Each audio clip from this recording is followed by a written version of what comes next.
যে মন্ত্রী মহোদয় আসবে তা উনি পর্যন্ত এই কথাগুলো চলে যাবে।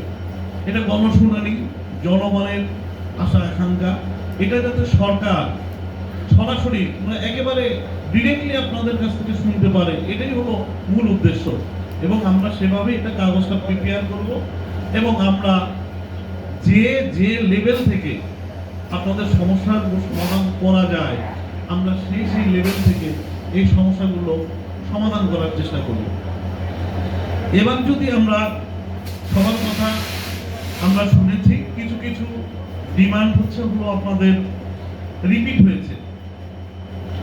তার মধ্যে সবচেয়ে গুরুত্বপূর্ণ যে বিষয়টা আমার কাছে মনে হয়েছে সেটা হচ্ছে শৌচাগার সমস্যা, এবং এটা খুবই গুরুত্বপূর্ণ একটা সমস্যা। এবং আমি জানি বা খবর নিলাম যে এখানে একটা শৌচাগার তৈরি করা হয়েছে।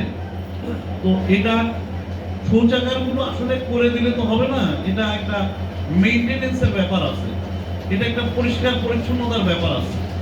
তো হয়তো আমরা ব্যবহার করার অনুমতি দিতে পারি, কিন্তু দেখা গেল যে এটা পরিষ্কার করার লোক নাই, মেইনটেইন করার লোক নাই।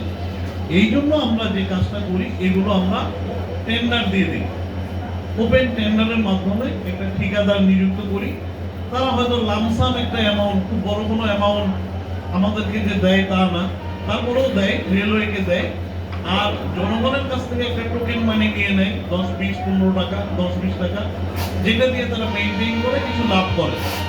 তো এই টেন্ডার প্রক্রিয়াটা বাকি আছে। তো আমরা চেষ্টা করব যে খুব দ্রুততম সময়ে যাতে এই প্রক্রিয়াটি সম্পন্ন করা যায়। এবং যদি এটা খুব দেরিও হয়, আমরা দেখি যে আমাদের সিস্টেমের মধ্য দিয়ে এটা আমরা আপাতত